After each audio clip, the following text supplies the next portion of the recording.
problem. Hello. All right, here we go. You guys will have to excuse me. I just did a shot of Dustin Poirier's hot sauce, a whole shot of it. So my chest is burning right now. Yeah. Did you talk about, same athletes, 6 months apart, right? How much of what we saw in January is a blueprint for what we're going to see on July? This is a random sport where chaos happens, right? But how much of that is a blueprint for what we're going to see on Saturday? Well, we saw some chaos the first time. Conor looked pretty good coming out. Like, his boxing looked sharp. Dustin was able to make those adjustments and catch him with the leg kicks. But I think we're playing too much into the leg kicks because, that's just something that happened on a fly. And all it takes is like one or two to really change the dynamic of a fight. So I think we're playing a little bit too much into that. Thanks, RJ. But I think we're playing a little bit too much into that. I think that we're going to see the real Conor and the real Dustin come out. I think we're going to see takedowns. I think we're going to see a fight. I think it can become a dog fight at times. And if it does become a dog fight, that certainly favors Dustin. Yeah. I was going to ask you, so much of the discussion has been the leg kicks, but you look at things on a deeper level. So when you look at that fight, what do you see that was the key? Well, if you look at the first fight, Dustin came out with leg kicks in the first fight. Conor was able to avoid them with his movement. I think if Conor comes out with his movement this time, it's a completely different fight. But I think the key to that first fight really was the fact that I think Conor might have been a little shook that Dustin was able to take his punches.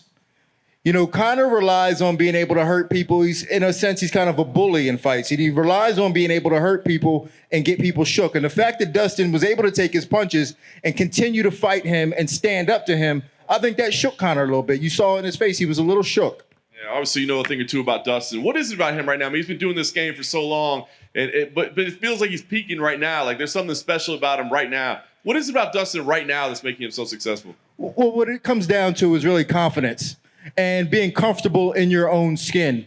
And if you look at all the great champions, they're very comfortable in their own skin. They're very confident in what they do. They're very confident in what they can't do. They know what they're capable of and they know what they're not capable of. Right now, we're looking at a very confident Dustin Poirier, a very relaxed Dustin Poirier who's very good at what he does and he knows what he's good at. And I think he's going to get to it tomorrow night. Yeah. Last thing I have for you, let's talk about Conor. His mentality, like this thing that he has in his head and what he's done. Is that capable of overcoming maybe any technical deficiencies or any step, that he may be behind at this point? Like, is there something special within him that can will that, or is that not possible for the mentality to overcome the physical? Well, it takes two to tango. Like, part of the allure with Conor McGregor used to be the mind games that he would play with people. So that would give him extra confidence, but it would also kind of zap some of the confidence of the other guy. And it takes two to tango. So the fact that it's not working against the other guy really can have an effect. And I don't think an effect in a good way for Conor. I think Conor needs the other guy to kind of fall into his trap in order for it to work. If you look at when he fought Diego Brandao, he had Diego Brandao wanting to kill him and he made so many mistakes. When he fought Aldo wanted to kill him and he made a crucial mistake. He gets guys to make mistakes with the mind games. The fact that it's not working now could be an issue. Dean, over here. Yes, sir. Looking at the Greg Hardy Tai Tuivasa fight, you've obviously worked with Greg a lot in the past. His comments leading up, he's calling out Deontay Wilder, Cyril Gane, Derek Lewis, and everything, and he still has to get through Tai first. So if you're his coach, are you just telling him to let's cool off that talk during fight week, or are you just letting Greg be Greg? Well, you let a fighter be the fighter that they are. It comes down to confidence and knowing who they are. And if that's who they are, you got to let them be who they are. It seems a little far-fetched for him to be talking about Deontay Wilder or anybody else because he's got a tough guy in front of him.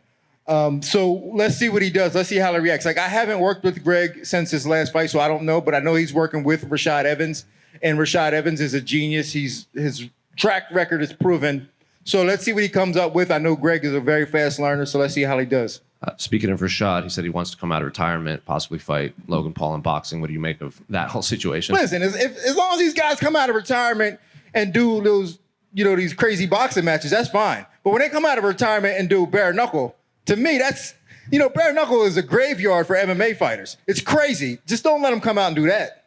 And then further down the card, Chris Montigno gets the short notice fight against Sean O'Malley. He said up until June, he was working 80 hours a week at a paint company. Then he quit, and now he's fighting Sean O'Malley on a Connor card. So if you're his coach, how do you prepare him mentally, or do you even watch tape on Sean O'Malley? You're just getting him ready for the best Chris possible out there. Tell him to pray.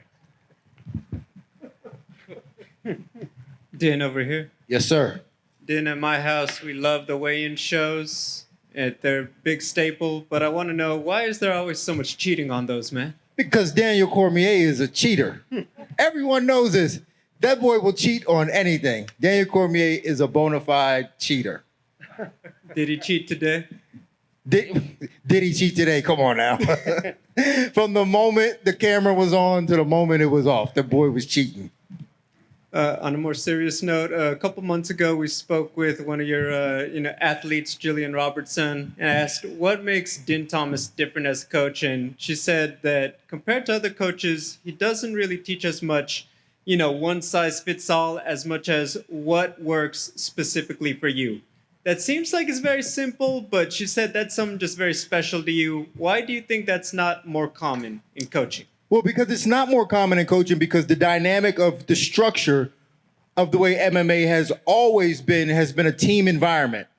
And in a team environment, there's a big room with a lot of people. So what you do is you kind of cast a big net and the cream will rise to the top. And that's how you get the good fighters in the big gyms. But for me, it's never been about having a big gym and finding out who was the best in the gym.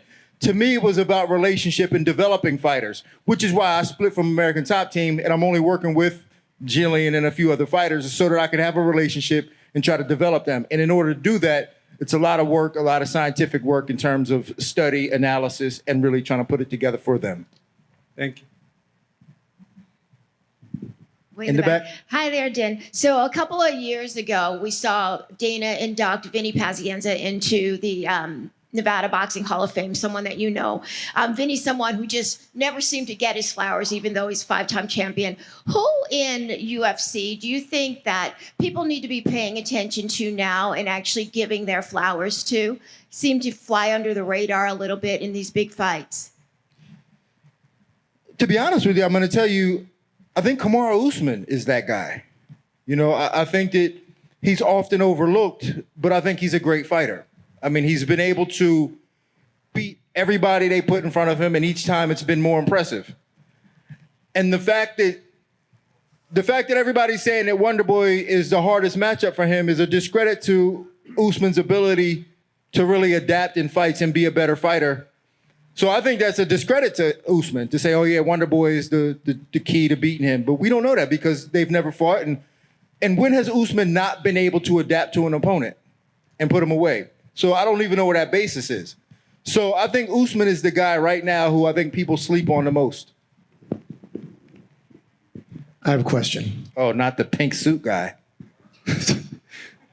We got a radio show to do in about 20 minutes. That is true. Let's do our show. Dean Thomas, did these people know that you were a barber in high school? Have you ever given a haircut as good as the one that you got yesterday? And which member of New Edition from 1985 would that cut be? Robbie, Bobby, Ricky, Mike, or of course, Ralph Tresvant? Listen, I'm a sex symbol. That goes without saying. And I look like Bobby Brown right now with the little part. So yeah, I'm going with Bobby Brown. Candy girl. Na-na-na-na-na.